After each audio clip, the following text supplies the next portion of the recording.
एक कहानी आपको 2 मिनट की सुनाऊंगा। चूंकि गृहस्थ आश्रम की चर्चा चल रही थी और गृहस्थ आश्रम एक सागर है।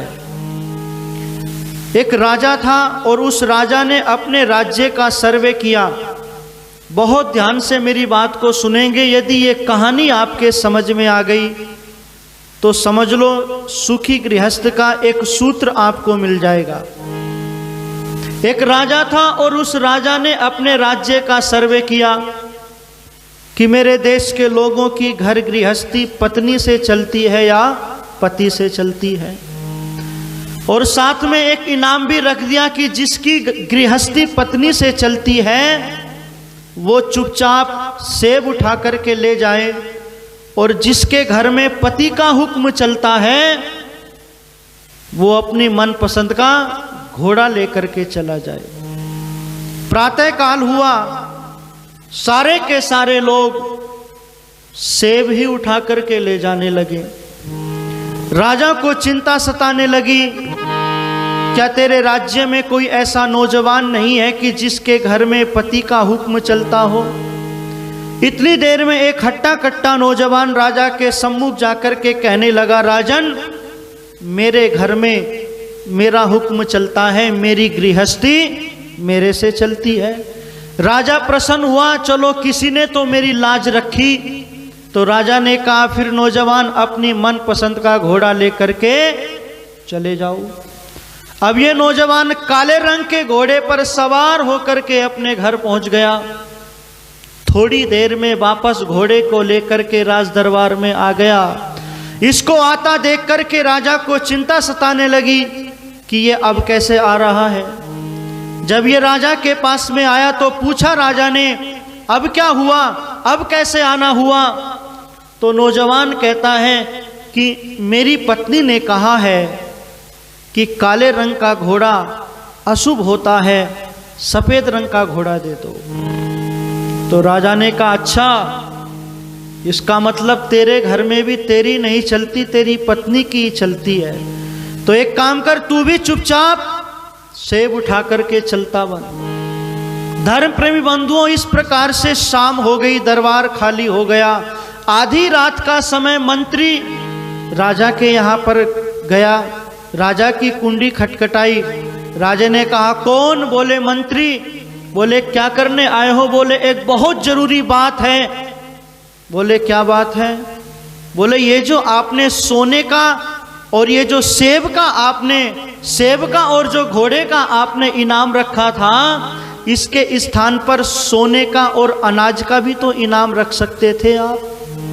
तो राजा कहता है कि सोचा तो मैंने भी यही था, पर मेरी भी पत्नी ने कहा, बोले नाना यही रहने दो, इसी को रखो।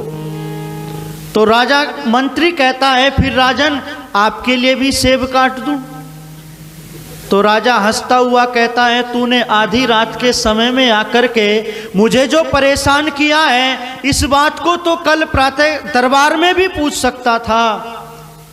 तो मंत्री कहता है कि मेरी भी पत्नी ने कहा है कि अभी जाओ और सत्य बात का पता लगा करके आओ।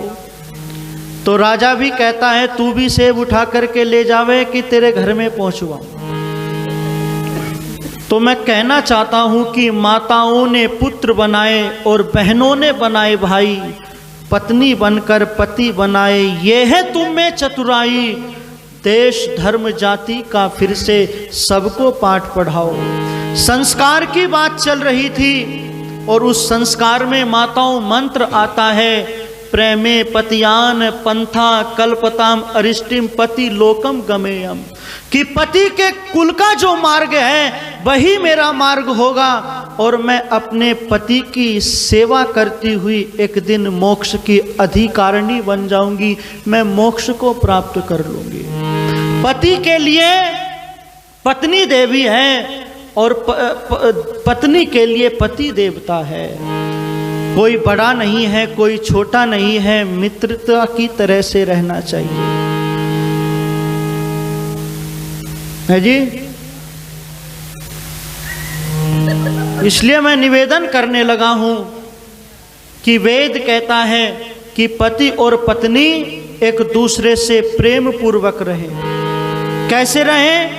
सहृदयम सामनसस्यम अविद्वेषम कृणोमि वह, कि एक दूसरे से कभी द्वेष ना करें, एक दूसरे से कभी अलग ना हो, एक दूसरे से मिलकर के रहें, एक दूसरे से ऐसे प्रेम करें जैसे गाय बछड़े से करती है, जैसे चकवा और चकवी नाम के दो पक्षी मिलकर के रहते हैं, वैसे मिलकर के रहना। एक दूसरे से द्वेष मत करना, और पति ही पत्नी एक दूसरे से द्वेष ना करें, भाई भाई भी एक दूसरे से द्वेष ना करें, क्योंकि जहां पर द्वेष होता है वहां पर कलह होता है, और जहां पर प्रेम होता है वहां परिवार बस जाते हैं।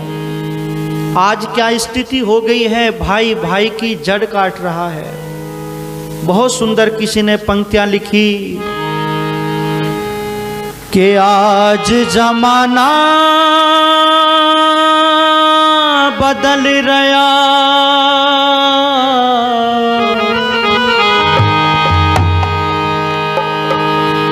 जड़ काटे भाई भाई की,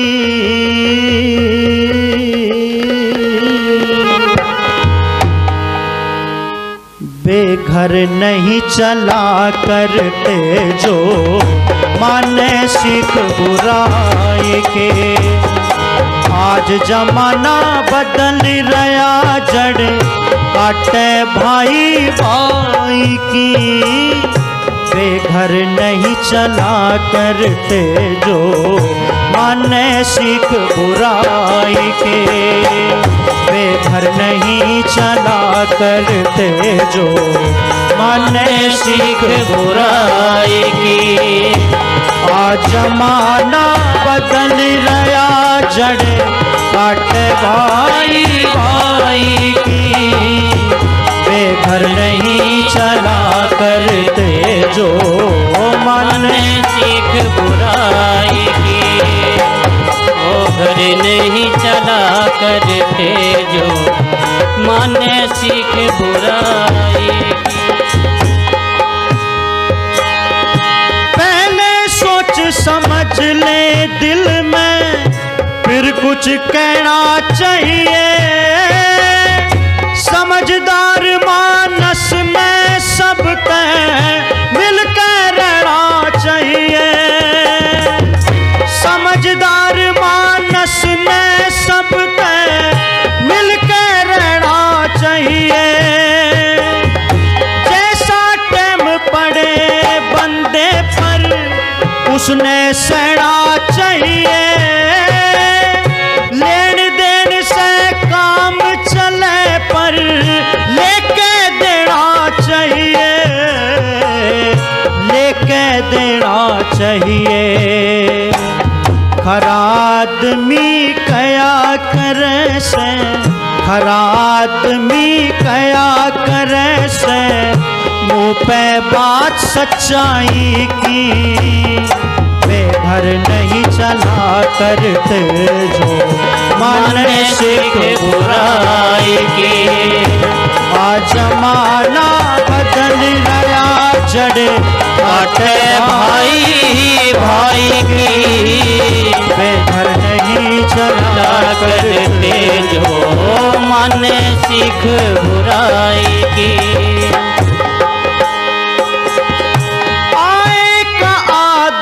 करना जो घर पर आया करता, उसका ईश्वर भला करे जो सबने चाया करता, उसका ईश्वर भला करे जो सबने चाया करता,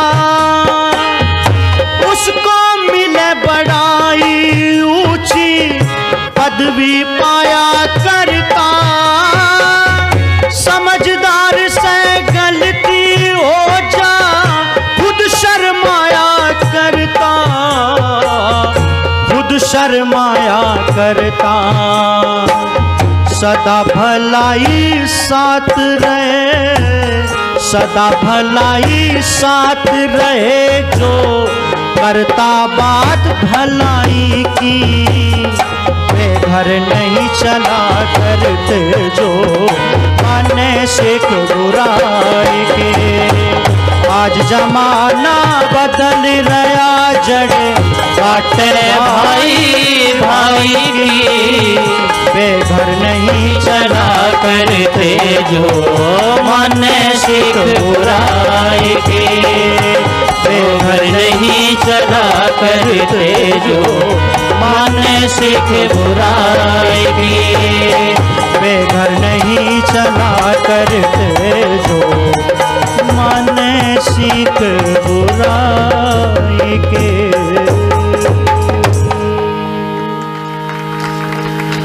आज जमाना बदल रहा जड़ काटे भाई भाई की। बेघर नहीं चला करते जो माने सीख बुराई की। राष्ट्र कवि मैथिली शरण गुप्त जी ने बहुत सुंदर पंक्तियां लिखी थी। देखो जहां विपरीत पथी हाय हमने है लिया। श्री राम के रहते हुए आदर्श रावण को किया। हम हैं सुयोधन के अनुज तजकर युधिष्ठिर को अहो। सोचो भला तब फिर हमारा दिन दिन पतन क्यों ना हो, दिन दिन पतन क्यों ना हो। वेद कहता है कि भाइयों की जो मित्रता होती है वो कल्याणप्रद होती है, पर भाई भाई का साथ नहीं दे रहा। आज भाई भाई की जड़ काट रहा है। दो भाइयों में बंटवारा हो रहा था, और किस चीज को लेकर के? एक भैंस को लेकर के और एक कंबल को लेकर के। छोटे भाई ने बड़े भाई से कहा आप ही बंटवारा कर दो, क्योंकि बड़ा भाई तो पिता की प्रतिमूर्ति होता है। भ्राता शब्द बड़ा गजब का शब्द है, जिसका अर्थ है भरण पोषण करने वाला, रक्षा करने वाला। तो छोटे भाई ने बड़े भाई से कहा आप ही बंटवारा कर दो। कंबल का और भैंस का बंटवारा होना था। तो बड़े भाई ने कहा ये जो भैंस है ना, इसका जो अगला हिस्सा है वो तेरा, और इसका जो पिछला हिस्सा है वो मेरा।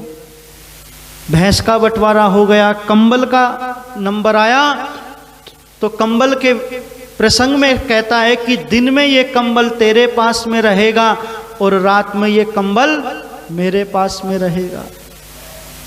अब ये उसको चारा सानी करता, उसको पानी पिलाता, और सुबह बाल्टी लेकर के ये दूध निकाल करके पी जाता। ये ऐसे ही रहता। दिन में कंबल की आवश्यकता नहीं होती थी, रात्रि में कंबल की आवश्यकता होती थी तो कंबल इसके पास में पहुंच जाता था। ये बड़ा परेशान था। एक संत आ गए और उस संत के श्री चरणों में उपस्थित होकर के अपने दुख की बात व्यक्त करने लगा। तो संत ने कहा इसका समाधान हमारे पास में है। जब ये तेरा भाई भैंस की धार निकालेगा तो आगे दो चार लठ मार देना, ये दूध नहीं निकाल पाएगा। बोले जी कंबल का क्या करना है? बोले जब शाम होगी तो कंबल को पानी में भिगो देना। पूछेगा कंबल कहाँ? बोले पानी में, वहाँ से निकाल करके। तो मैं निवेदन करना चाहता हूँ। उसने ऐसे ही किया। तो फिर उसने कहा भाई ऐसा है, दोनों दूध पिएंगे, दोनों कंबल में सोएंगे। ये केवल आगो भक्ति की जो वृत्ति है, ये जो कुत्ते की वृत्ति है, इस वृत्ति को हम छोड़ देंगे। क्योंकि जो कुत्ता होता है ना, वेद कहता है इस कुत्ते की वृत्ति को छोड़ दे। क्यों जी? कुत्ता जो है ना, दूसरे कुत्ते को देख करके आप जानते हैं, दूसरी गली का कुत्ता अगर किसी गली में चला जाए तो आप जानते हैं। राजा अकबर ने बीरबल से कहा था कि बकरियों के झुंड मिल जाते हैं, भेड़ों के झुंड मिल जाते हैं, पर इन कुत्तों के झुंड नहीं मिलते। बोले मैं आपको इसकी परीक्षा करके दिखाता हूँ क्यों नहीं मिलते इनके झुंड। एक कमरे में बकरियों को हरी हरी पत्तियां डाल दी गई, उस कमरे में बकरियों को बंद कर दिया। और एक कमरे में जो कुत्ता मांस रोटी जो भी खाता है वो कुत्तों को एक कमरे में बंद कर दिया। और जब प्रातः काल जो है देखने के लिए गए तो बकरियां आराम से पत्ते खा करके एक दूसरे के ऊपर सर पे सर रख करके सो रही थी। और दूसरी तरफा जाकर के कमरे में देखा तो कुत्ते एक दूसरे से लहू लुहानते, उनका भोजन बिखरा हुआ था। तो मैं निवेदन करना चाहता हूँ कि हम अपने जीवन के अंदर कुत्ते की वृत्ति को ना आने दें, हम अपने जीवन के अंदर गाय की वृत्ति को स्थान दें। मैं निवेदन करना चाहता हूँ कि भाई भाई में प्रेम होना चाहिए।